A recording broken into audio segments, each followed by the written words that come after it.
Hey guys, welcome to the shop. My name's Mark. Today we're kicking off a new project. I had a longtime car club member reach out to me recently and asked me to help him get his car ready for sale. I haven't been taking on projects, but I made an exception for him. He's been a longtime community member, and he's just been a wonderful person over the last over a decade that I've known him. I actually worked on this car again over a decade ago, and I'm looking forward to getting it back on the road and on to the next owner. It's a great example of a 1993 Mazda Rx-7 Touring, and I'm hoping you guys will enjoy coming along as I can show you a lot of the things you're going to want to look out for if you are in the market for an Rx-7. Now, it's going to take a couple of videos to do this, so you guys will have to bear with me. I really want to be thorough for this, not only for the fact of shooting these videos, but for the owner.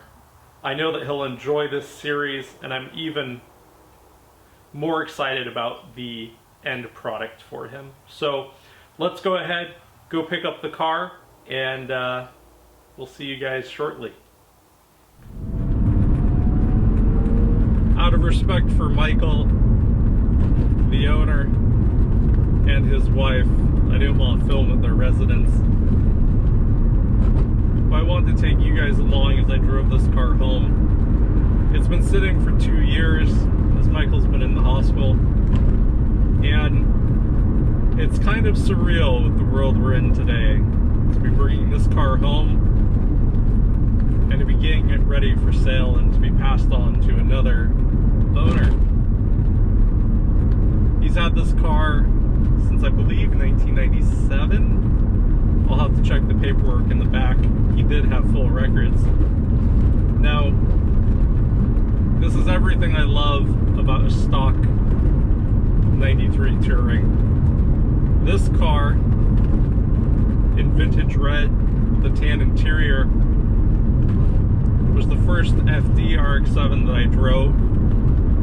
First FD Rx-7 I worked on. And it just holds a special spot to me. This one's aged really well too, being garage kept for its entire life, and I won't say meticulously maintained by this fabulous old British chap, but he did a wonderful job treating this car probably like one of his children. After sitting for 2 years, it's pretty obvious that the gas has gone bad. It's not making the power it should. And I'm pretty sure that when I opened the gas cap, I was overwhelmed by fumes. But I just love how these stock cars handle. Even with bushings that have sat for years, they just drive like nothing else. It makes me wonder, in 1992, 1993, when you could first get into these cars, what people really thought of them. Because they just drive so differently. They have such great power, such smooth acceleration, that I can see why they were really popular for that first year of production. This combo specifically being one of the highest selling in the United States, and its limited run of only around 15,000 cars total over its 3 years. I've been lucky enough to own a number of these and to work on several hundred, and no matter what, I'll pick a stock car over a highly modified one pretty much any day of the week. I know that confuses a lot of people when I say that, but there's just something timeless about these cars. Having grown up around old British sports cars like Jaguars and MGs, there's just something about the lines that do it for me, and it's one of the best parts of this car. The aesthetics have always been one of my favorite features. Woo. We have a little bit of brake noise we're gonna have to take a look at.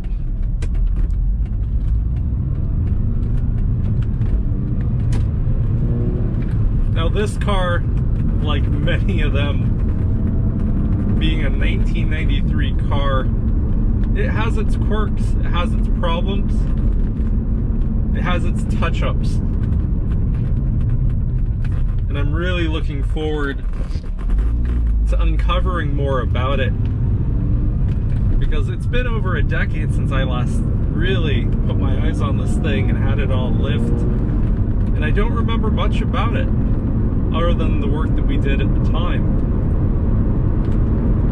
But I know that Michael in that time only put about 1,000 miles on this car, which is a shame. I wish he had driven it more. I wish he had had the opportunities to drive it more. And I find that with my own cars, that if I don't set the time aside, that I won't drive them. And I'm sure that I will look back one day and regret that, because as I've gotten older, I've realized that what's the point of having such a fun car like this and not putting the miles on it. As much as these are to be admired, they're made to be driven, and they're healthiest when driven.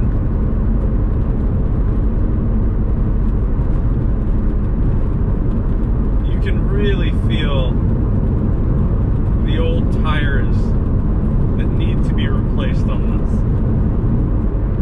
It is detracting from the driving experience.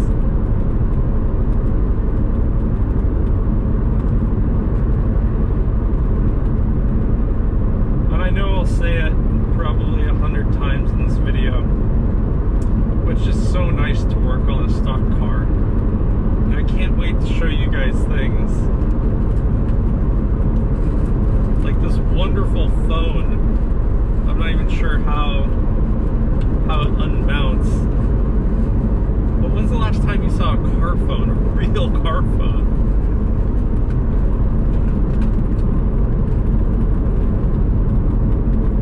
But we'll get this home. We'll get it on the lift. And we'll see how time has treated her over this last decade and those few miles that have been put on it. Hopefully, things have been nice to it, but we won't know until we get it up into the air.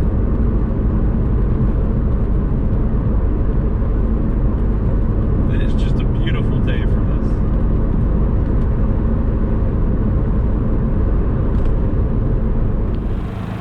Well, here she is.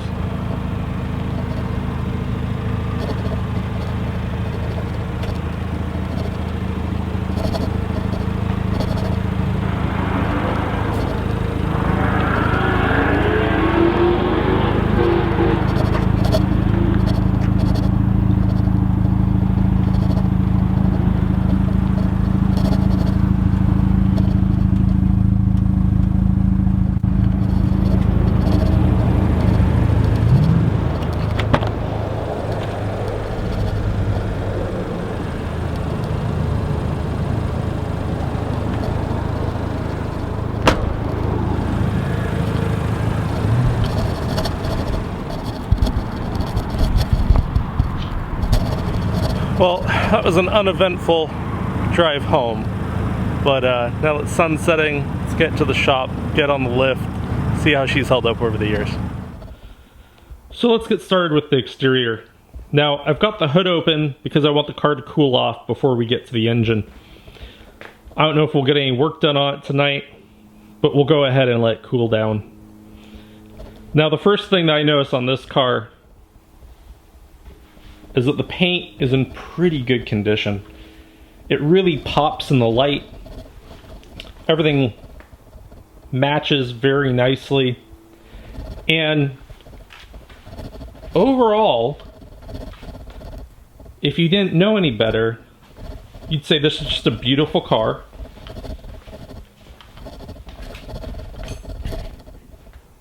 With original paint. And someone probably just caught something that gives it away as I went over that back end. But we'll get back to that in a minute. The first thing I notice are these mirrors. They're faded. They've been heavily polished over the years. And this is a really common problem on the vintage red 93s. I have one outside that has the exact same issue, although it has half or twice the mileage. So the mirrors are pretty equally faded. The next thing I notice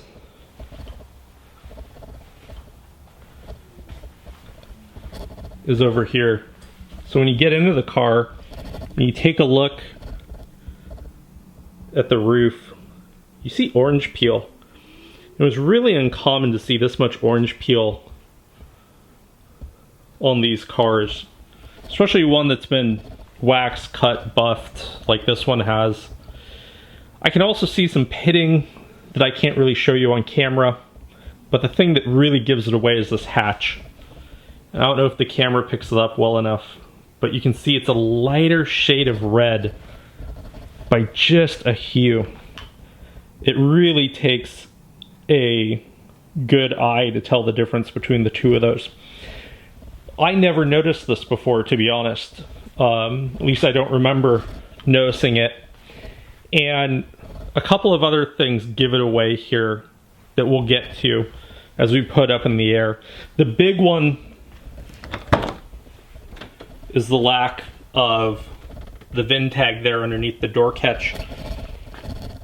And the run here does not help either.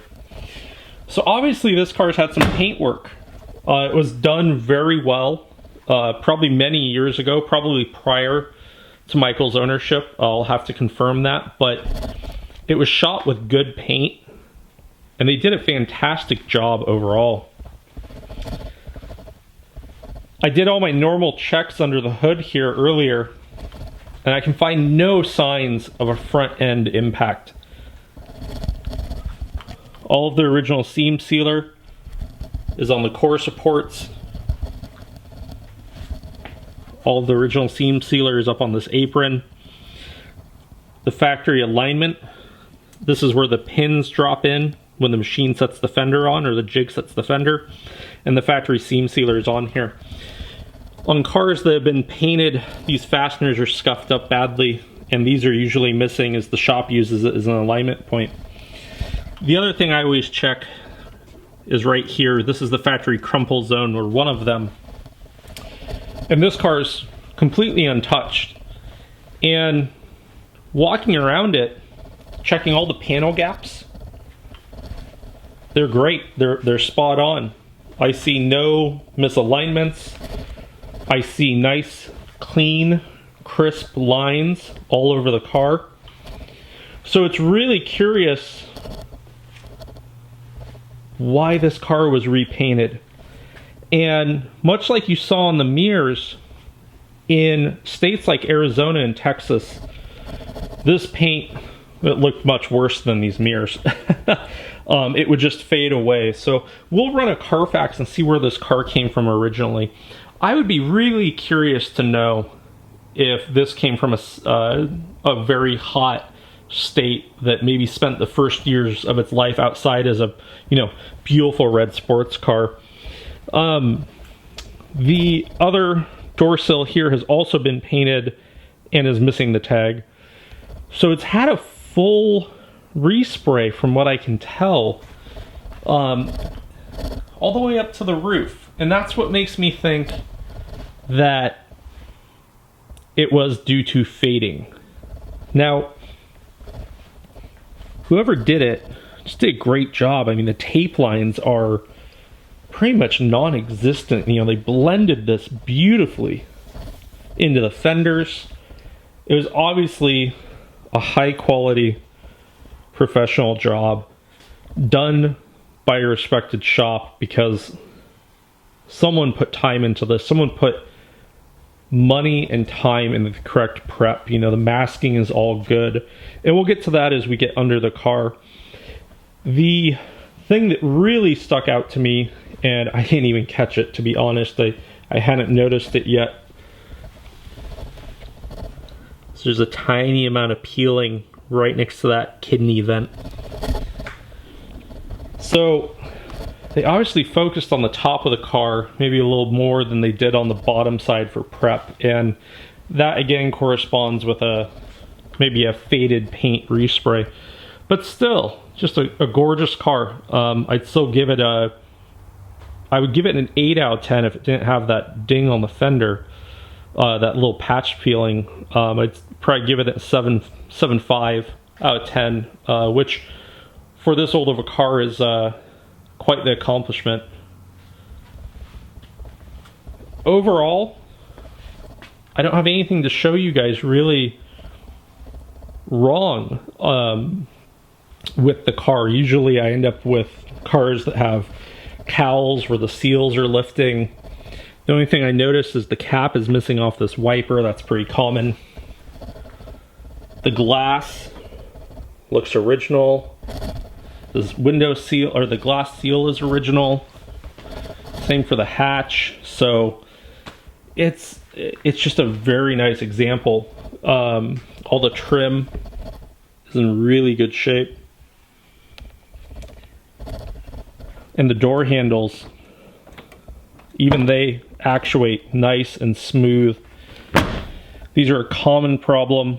There are some aftermarket options for them. I like the stock door handles. This is an early car, so it has the gloss black instead of the matte black that you can get the door handles in today. I'll show you guys this one on this side real quick because it's loose. And there's just a couple of 10s that hold it on the inside. We'll take a look at those. I see some PDR signs, but nothing else. Nothing bad. Nothing like a quarter replacement like I've seen on some other cars. I like it. I really like the exterior. It's in really good shape, and there's not much I'm going to do to it. I'll show you guys under the hood really quick. Again, very stock car. Just has those basic reliability mods to it. I'll have to see if I can find the battery box lid and update that. You know, it's a generic battery terminal, and we have a better option for those now. And it's missing a fastener. I'm sure we can find one. It's got the original hoses on it, which is surprising. But yeah, I mean, he obviously took really good care of this thing. It's beautiful under the hood. You know, usually in Oregon, this would be green if it was parked outside at all. It's obviously been garaged. So outside of a nice detail and quick buff, I mean, it doesn't need much. We might look at having the mirrors done, but that's about it. I mean, everything, even the plastic that rots away out in the sun is still there. The underhood blanket is still there. All of the stickers. Good luck reading that. All the stickers are still here. Including the recall for the fan harness, the timer that keeps the fans running so the car doesn't cook itself while sitting. The caps are still on the pop-up headlights, which is great. All the labels are still on the fuse boxes. You know, all the zinc, the yellow zinc is still on the fasteners. I mean, this is just wonderful to see. When I work on so many aftermarket, you know, cars that have been heavily modified, this is just refreshing. You know, the eternal flame, or the flaming toilet bowl are in good shape, and even the lights are in great shape. The fog lights are uncracked. The lenses are uncracked, and that's fantastic. I've only seen a couple of cars without cracked lenses, or that are, you know, so media blasted by road debris. So yeah, I love it. I love the exterior. It's in great shape. I can't wait to clean it up. Obviously the sunroof works. So we'll take a look at the interior. And the interior in this car, again, it matches the age, just in fantastic shape. Go ahead and get that open. This does have the 93 plastics. You can see the vents are still in good shape. The 93 is where they use the coated surface, and this one is just starting to peel. But there's no cracks or damage like so many have. And the map lid is still here. Let's see if it's broken. It opens, but the pin's broken. I still consider this to be a good map lid because it stays in place and doesn't come off. There are some aftermarket options, and we can look at putting a temporary pin in there, but I don't know if I'll bother. It's overall in good shape. Everything is clean. You know, there's no sun cracking or drying up here, which really makes me wonder, was it resprayed because it sat outside or sat in the sun? It was only, I mean, that was 98. I mean, it didn't have a lot of years to sit out there. You know, the floor mats are in great shape. I mean, these seats, you know, some people love or hate this tan interior, and I really love a good condition tan interior. It's just the tiniest amount of bolster wear starting to come through. And Michael was a wonderful steward for this car, but even he did some silly repairs like this screw on the seat belt clip. But this is a common failure, and you have to take the whole seat apart to fix this, so I don't blame him. You know, everything else is in just such great shape. You know, the chrome is just starting to lift around the gauges, common thing. All the buttons, I mean, look at the shift knob. The shift knob is still original. It's just in great shape. I mean, everything inside of here, the glove box, you know, the light's not on, which means the bracket's not bent. The rear view mirror's in great shape. The sunroof opens effortlessly. This is the car that you want to buy to keep for the next 20 years, knowing that it won't have problems. Looks like we have some more documentation back there too. Now this car is a Bose car. It has these bins, not speakers back here. I don't know what you would put back there. It's got these little pop-up speakers, but the divider, everything's in here. And I haven't talked about it yet, but the smell. The smell of this 90s leather is just fantastic. He still has the cargo shelf here, more documentation, and of course, the famous Bose system.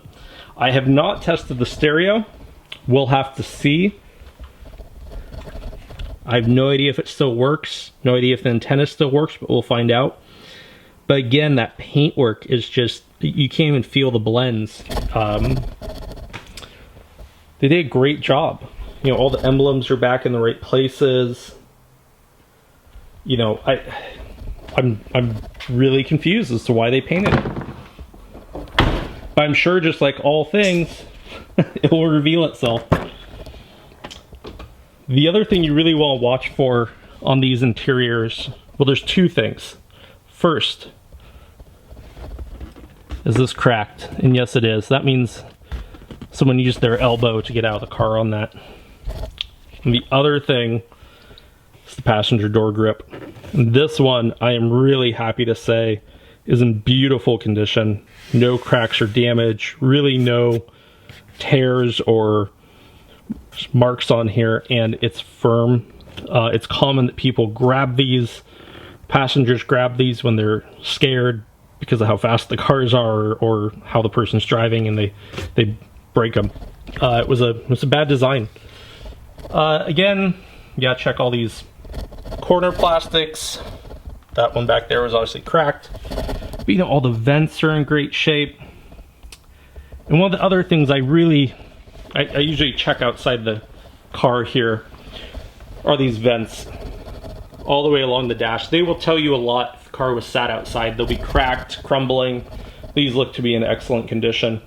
Oh, and then car antenna. Sorry. Cell phone antenna. I really need to tear into this thing. I can't get it to unlatch. I need to do some more investigation. But when's the last time you saw a car phone? It's fantastic. I love it. Just love this whole interior. It's just in fantastic shape. got a little bit of cleanup to do, but really it needs so little. It's just got that wonderful cockpit style, you know, driver focused, driver experience focused design.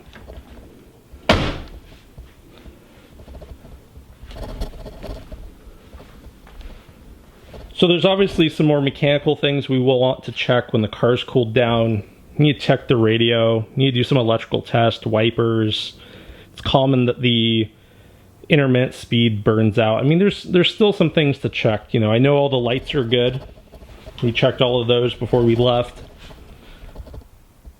But it's just in great shape. So let's take you guys up in the air, take a look underneath the car, and take a look at some of the checks I performed there. And then maybe tonight we'll get to the drivetrain stuff. If not, we'll get to it in the next episode. I'm gonna pause about halfway up so I can talk about the suspension really quick. First, let's talk about these tires. Like I said, I can't find a date code on them, and they are just, I mean, they got tread for days, but the earliest I can find 02, 98, 01. So I don't know. These could be 98s, they could be 02s. It's definitely in that age. Everything's in good shape here. A little bit of paint wear, but you know, no missing fasteners, no wear. Nothing's rubbed through like you see with a lot of lowered cars. This is only a touring, so it has no secondary oil cooler there. Again, these bezels, everything's in such good shape. We're missing a couple of clips. It's pretty normal. We'll get those replaced. It's got the standard touring lip on it. I prefer the R1 lips. I don't know if you guys can see, but even those fins aren't that bad. They bent on that oil cooler, which is a common problem. Obviously, these wheels need refurbished. We'll see if we can get that lined up. I want to check the brakes too. Definitely has some brake noise. But outside of, this is the only place I've been able to find overspray. And it's just the tiniest amount. I don't even know if you guys can see that.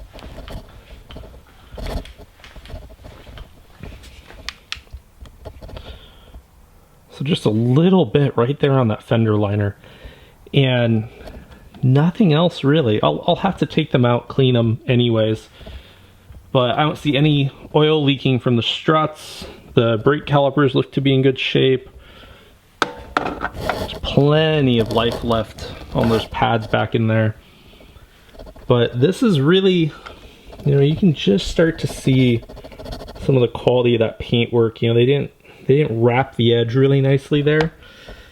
And the only sign of damage that wasn't repaired was some chipping there that might have happened when the fender came off. But yeah, really, that's it. That and the gas door are the only places you can see that paintwork's been obviously done. It's got a small ding right here. Not bad. Pushes that line up just a little bit. We'll see if we can have that PDR down. Yeah, it's definitely got the normal garage door dings on it. Again, just brakes need to be checked, you know. No leaks, no nothing. Really boring. It's really nice to have a boring car where everything lines up, everything looks good. Love the license plate. Oh, I don't know how a bird got down there. But, you know, even up here, they really masked it off really nice. Maybe they had the bumpers off. You know, usually those lights are oversprayed.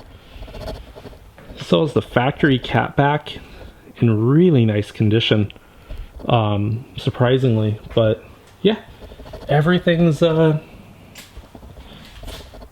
looks great. Again, no leaks, no problems. Wheel needs refinished, but we'll get new wheels and tires on here. A little bit of road debris, but nothing, you know, nothing bad. Something I didn't talk about, and I'll start on the other side. And this is one of those other tells I use when checking these cars out. Right about here, you can see a rock chip guard. And something I've learned over the years is that body shops can't reproduce it consistently. And this car appears to have the factory rock chip guard all the way around to this back corner where you can just see that textured panel. They sanded on it, but it's still there. We'll get back to the other side. Yeah, just a little light sanding on it. So this is all original rock chip guard, which again, confuses me. Why'd they repaint it? All the fenders match. This is the original fenders, original door skins, original quarters. So no front end damage, no real overspray on the front end. Just a real confusion. Makes me wonder, what happened to this? I'd love to know the story. Man, I wish I had some better lighting for you guys.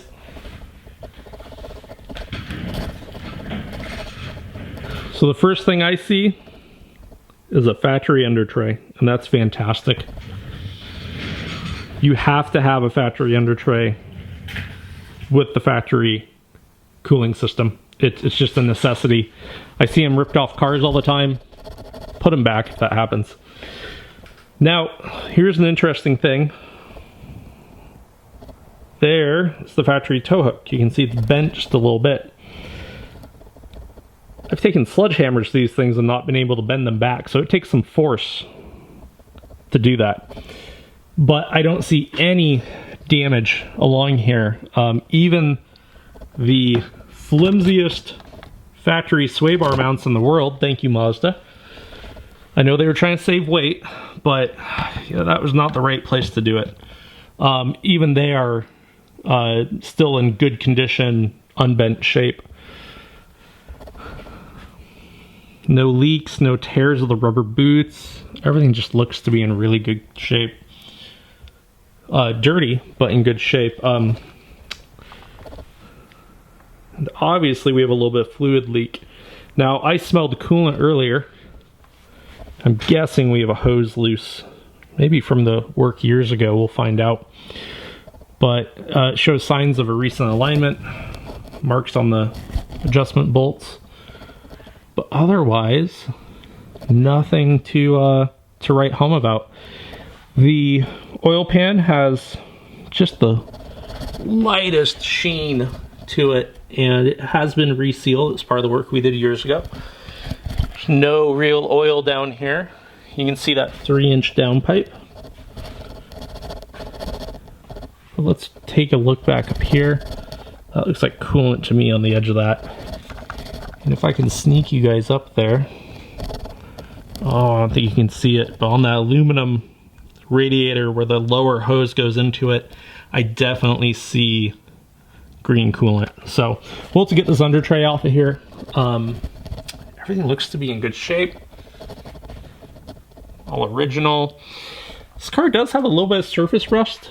I mean, just like maybe it spent a little bit of time at the coast early in its life. I mean, everything's, when I say the littlest amount, I mean, there's a little bit of corrosion on all the fasteners. I mean, that might even just be from a damp Oregon garage. But everything's here. Factory transmission covers here. All the factory arms are here. The fuel line, brake line covers are all in good shape, not broken off like I commonly find. What do the pinch welds look like? Not bad. Got a couple of vampire marks on them. No damage to the floor pans. That's fantastic. Again, yeah, just a couple of, someone threw a floor jack under here. Nothing bad. No rust holes like on all my cars. It's got the back little covers, the plastic and the aluminum one for the air guides. The big main stock catalytic converter is still here, and this thing's been passing emissions, so yeah, everything looks good. I mean, again, just the tiniest kiss of rust on some of these fasteners. But look at this exhaust. I mean, I'm gonna have to bite my words. There's no way this thing lived near the coast, because this exhaust is just absolutely spectacular. There's no holes in it. Usually it rusts out around these spot welds. I mean, it's dirty, but it's just overall in good shape. The other thing I want to check, I got to rebalance things here. I always check underneath the quarter panels. That's all factory. I had a car come in recently that definitely had a non-factory quarter repair job done, and it was pretty apparent. Everything's straight all the way along this bumper bar back here. Everything looks good. I don't see anything. Ooh, see some spiders. Derek, where are you? Yeah, I mean, a little bit of dirt. It was driven. It was driven on rallies, and not, you know, like road rallies, but like drive rallies. I'll show you guys some of the paperwork at some point, but everything's here. There's a tiny bit of overspray on that one clip. That's nothing. The factory kind of skid guards are there. So not a whole lot to look at under here. Just a car in good condition that matches its mileage. And that's really nice to see. I know I'll keep saying that, but it's just uncommon. So, yeah, obviously there's some cleanup to do, but it's in good shape.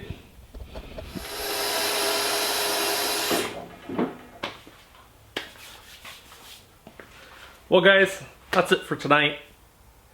I only have so much time in the shop every day, sometimes no time at all. So, first thing that we're going to do is get the tires swapped out on this and figure out the wheel refinishing, see if we want to do that at the same time.